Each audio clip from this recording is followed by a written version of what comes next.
Well, hello, and how are you doing this evening? I am sitting here in my studio, in my comfortable chair, with a lovely backdrop, with my lovely Lola at my side. I'm just petting her head right now, if you can see that. You can't quite see it, but you know what I mean. Come here, sweetheart. Lola, come here. Come here. No? Do you want to sit up and say hello? Come here. She wants to join. Come here. If you've not had the pleasure yet, you're about to see my lovely dog. Come here, Lola. Lola, come here. Hey. Oh, okay. I guess not. Lola. Lola. Lola. Hey, hey, hey. Come here. There we go. She's a beautiful girl who has enhanced my life in more ways than I can ever tell you. I will never, ever be a parent. I will never have children. But with this adopted daughter of mine, if you will, for want of a better term, I think for the first time in my life I may understand an inkling of what it's like to be a parent. I say that because I did not know I could love anything, anyone, the way I love her. And I think it's probably close to the love a parent has for a child. It's not like a spousal love. That's different. This is just joy and happiness and love on four legs. This little girl who came into my life last March. By happenstance, she was never supposed to be mine. And now she is. And I will do the best I can to make sure that she has the best life possible. She spent most of it before I got her in and out of shelter. And today, I had a feeling that she's probably been hit and beat before. Because she was acting up, and I didn't yell at her. I didn't raise my voice. When I walk her, I have a double leash. So one is clipped to her back because she has a body harness, and one is clipped to her halty, which is like a thing that goes over her snout, similar to a bridle with a horse. And normally I pull on her back because I don't want to hurt her. But she kind of got out of line today and jumped at another dog who was a good 20 meters away. And I got upset and I said, "No, you don't do that. That's bad behavior." And this time I pulled back on her halty and she jumped backwards about a meter and cowered. And I went, oh my goodness. She's never done that with me before. I didn't raise my voice. I didn't raise my fist. I didn't raise my hand. Nothing like that. But she jumped backwards and cowered. And I'm like, oh, this poor little girl has had such a hard life before she became a part of mine. So she will forever and always be therapy for me, along with somebody that I can grant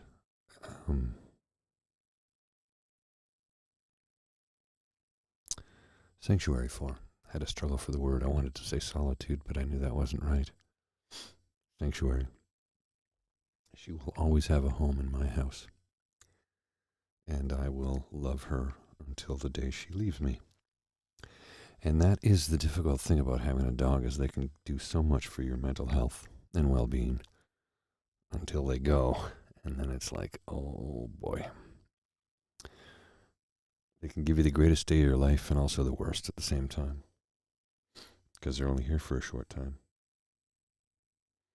I'd like to think she'll be with me forever, but I know that's just not possible.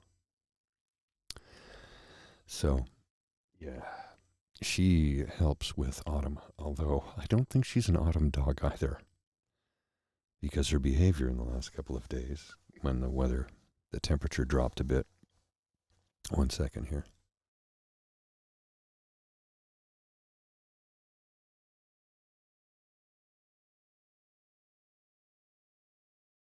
Sorry, a little emotional there. The temperature has dropped here recently, and as a result, she's gotten a little bit wonky when we go out for a walk. Anyway, yeah, it's been a day. It's been a day. Productive. I did get quite a few things done today that I planned on. Tomorrow will be better. I have more. I'm working from home tomorrow. I had expected to be in the field tomorrow, but I'm going to be working from home so I can get caught up on a few other things. Pie to Guinness.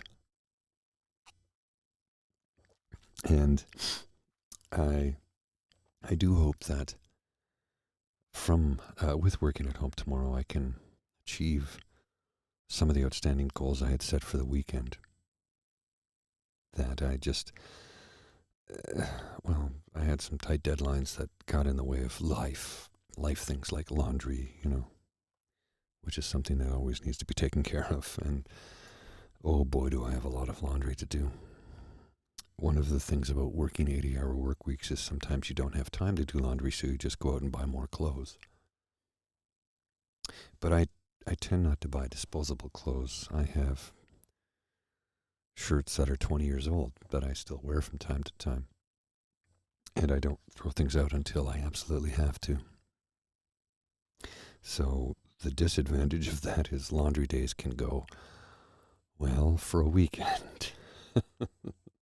I probably have about 14 loads of laundry to do. And 100% of that is just me alone. I don't have children. I don't have, 3 or 4 kids and I have a partner, a wife, Bridget, but she does her laundry at her place, and once in a while she'll do a wash here, but all of the laundry I have to do over the next few days is mine, and boy, it's going to be a time-consuming function. Sorry, Lola just stepped out of the studio, so one second.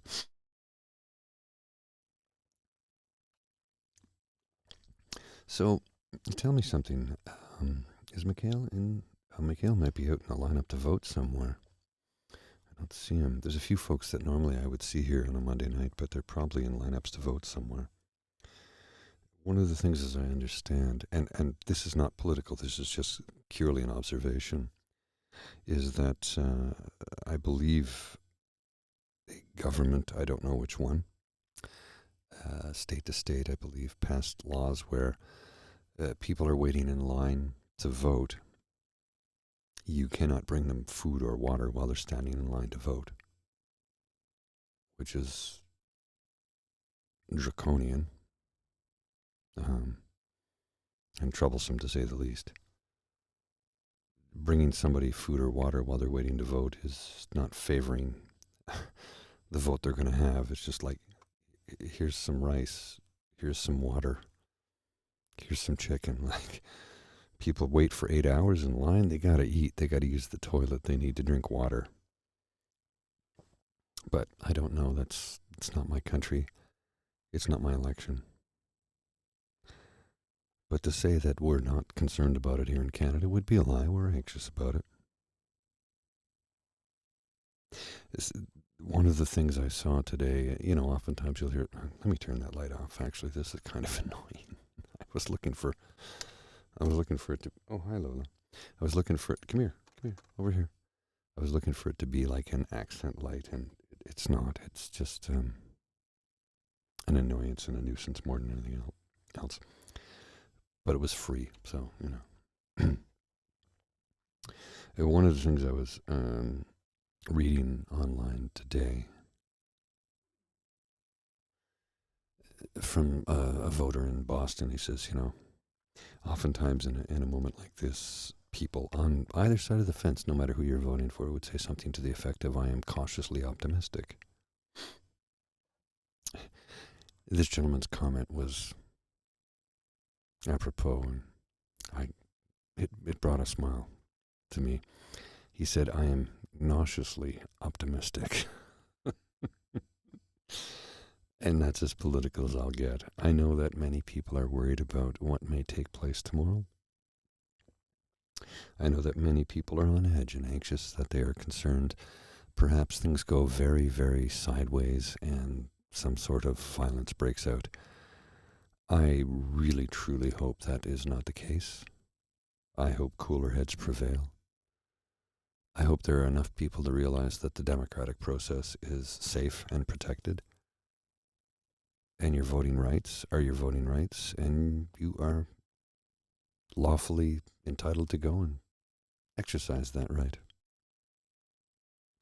without fear of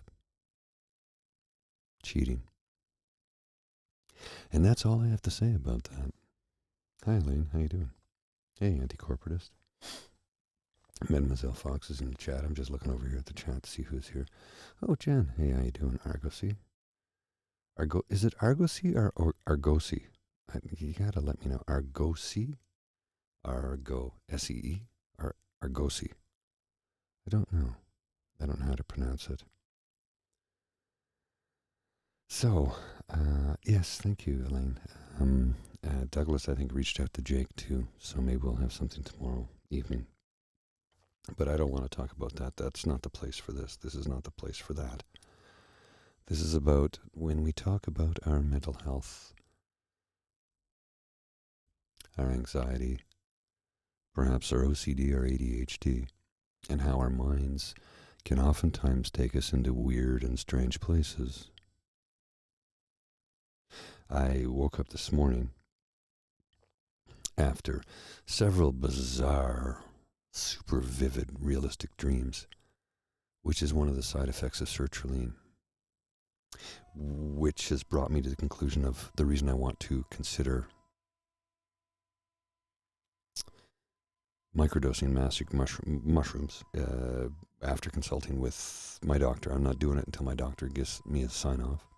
One second, I need to fix something. I'll be right back. My apologies, there's some noise. I gotta go take care of it. I'll be right back. I'm terribly sorry about this.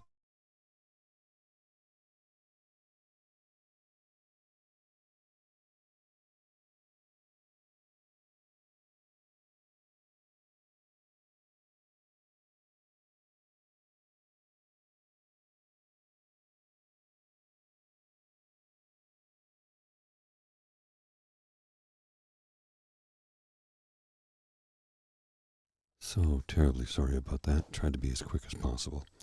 It's time for a new fridge in the old apartment, and the one that's here makes a lot of noise. Every now and then it just decides to whine, and it's very annoying because the mic, this is a studio mic, so it picks it up. I have a sound isolation booth and dampening booth, but it doesn't eliminate everything. So, let's have a sip of Guinness. Oh, that's so good.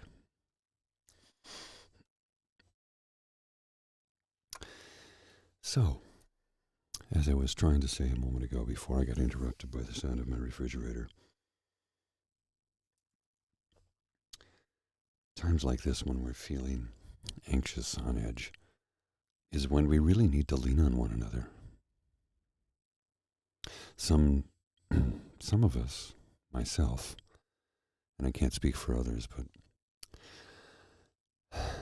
what helps me, truthfully, in all honesty, what helps me in times like this is when others lean on me. When I'm in a dark place, if somebody reaches out and says, dude, I'm really struggling, I'm like, oh. It's like I'm able to pull myself up, just literally grab myself by the scruff of the neck and pull myself up. And just say, okay, what's up? How can we fix this? What can I do?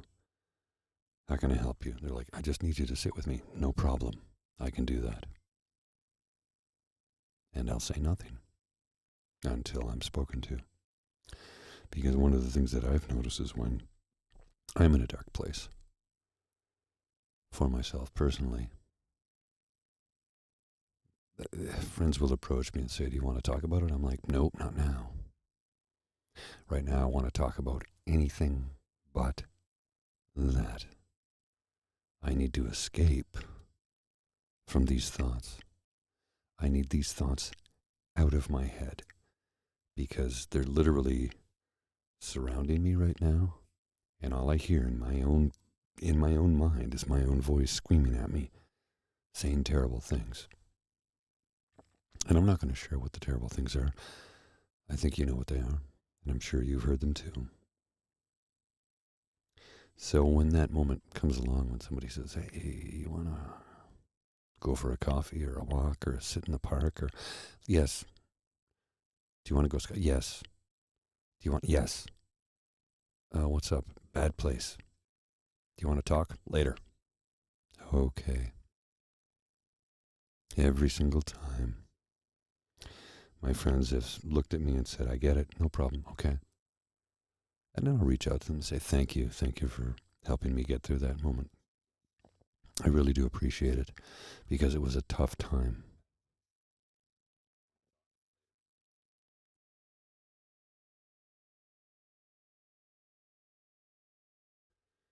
And when that occurs, I need to escape from it by having a discussion about anything but what it's about.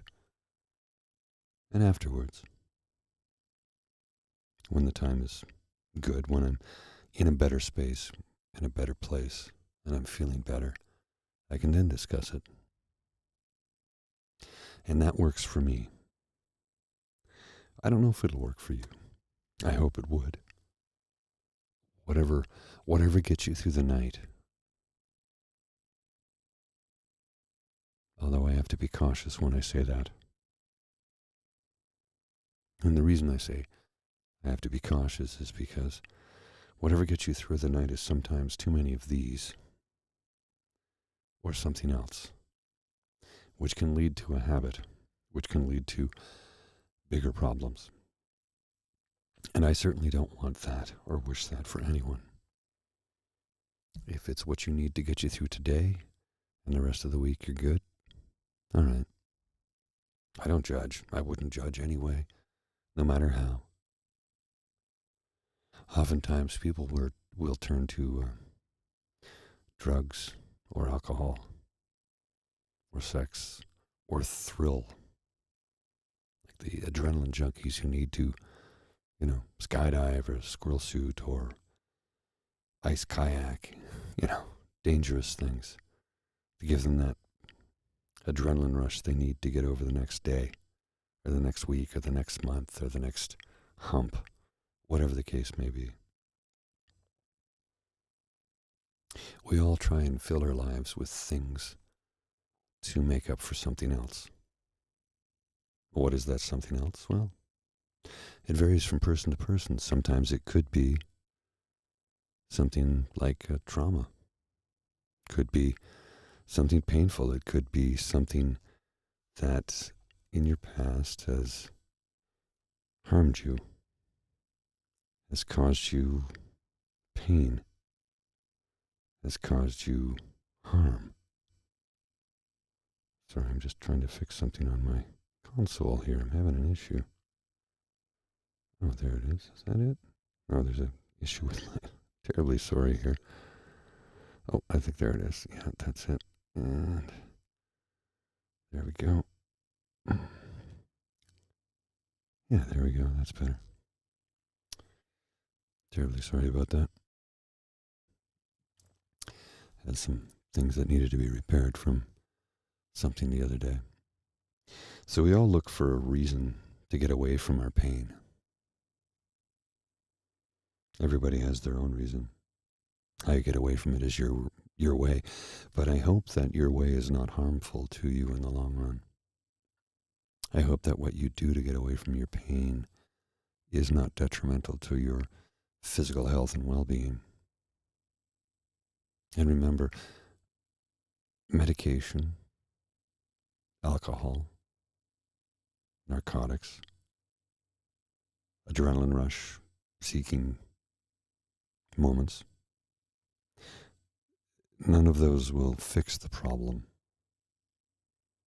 They're not even a Band-Aid.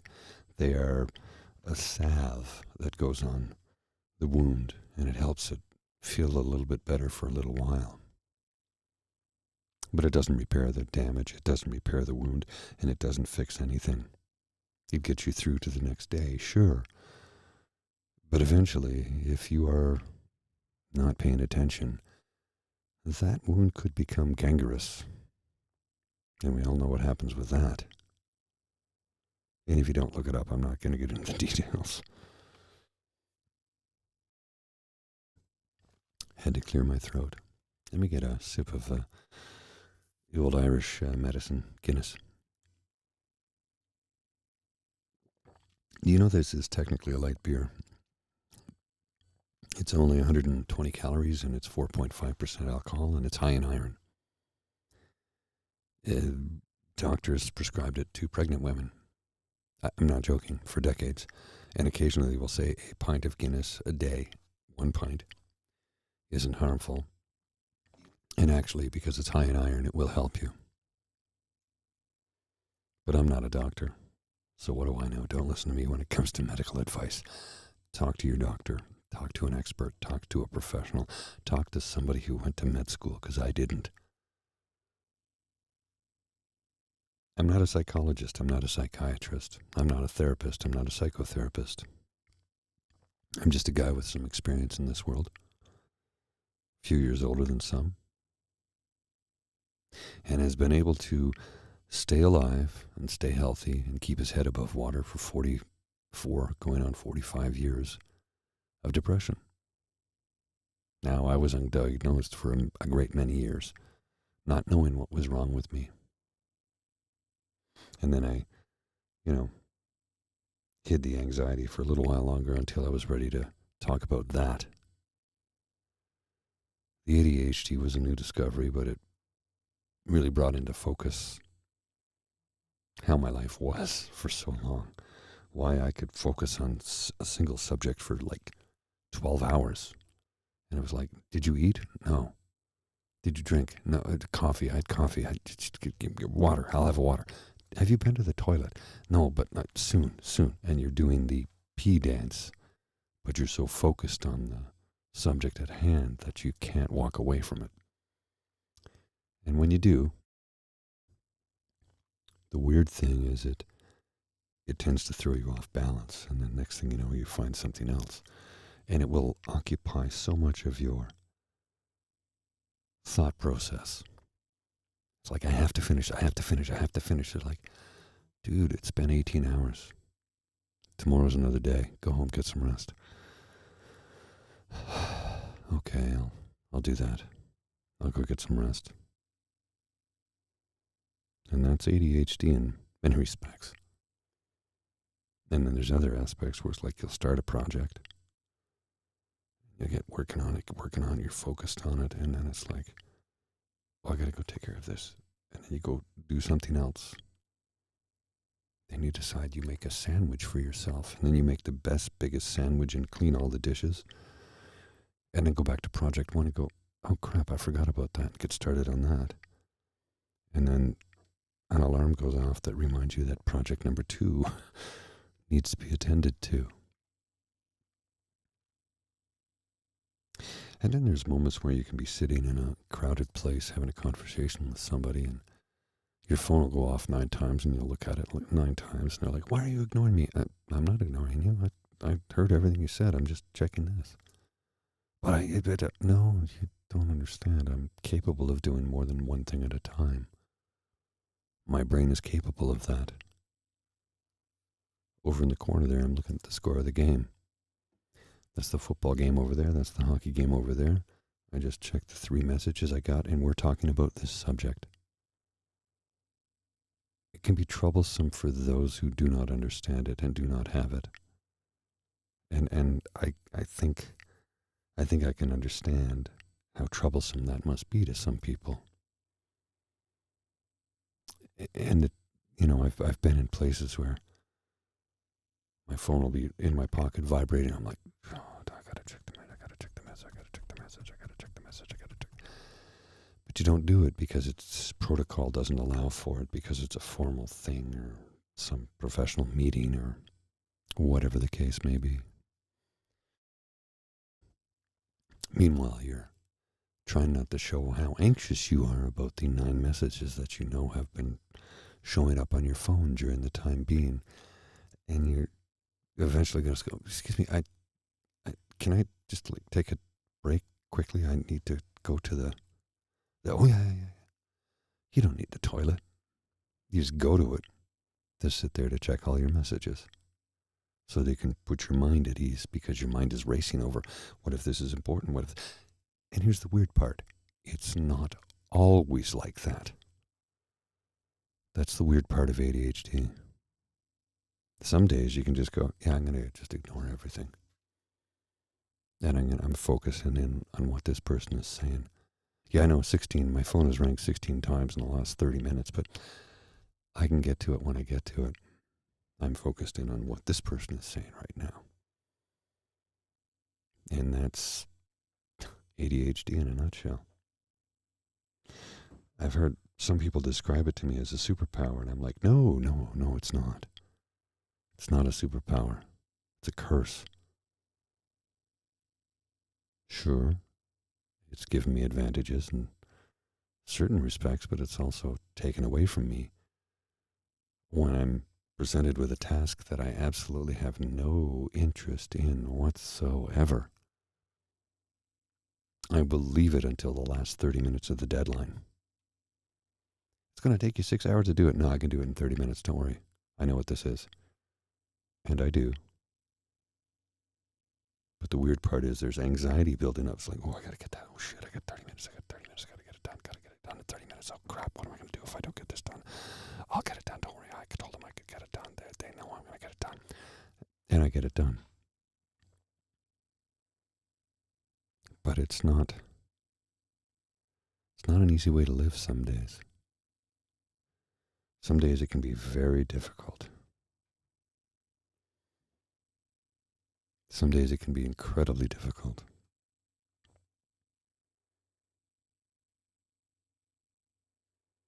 And to that, I hope you don't suffer. I hope that if you have to go through things like that, that you have a support network around you, and that your friends and coworkers and people that are in your life understand that you can't control your brain. Sure, you absolutely could take medication, and sometimes the medication works very well for some people. But how much medication do I need to take? Between sertraline, the vitamin C that, I take a cocktail of medication every morning. If I took ADHD meds, it would be even more. How much do I need to take? This is why I'm investigating the whole microdosing thing with mushrooms. Because all the reports I've read, and there's not a lot because they're just really starting to observe it now, but everyone I've spoken to who's gone down that pathway has said, oh my goodness, it rebooted my brain. I feel like a different person. I don't suffer anymore. I don't feel anxious. I don't feel alone. I don't feel abandoned. I don't feel despair.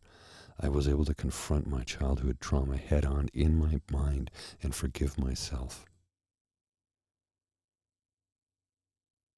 And there's certainly a part of me that is a little bit nervous about that, because, if I go down that road, what do I discover? There's entirely, and I don't think I'm unique in this. I know I'm not. I'm sure many of us would discover some trauma from our childhood that we didn't know existed, because we were able to blank it out, because the human mind will allow you to push pain away and aside and get it out. But the thing is, it's always there.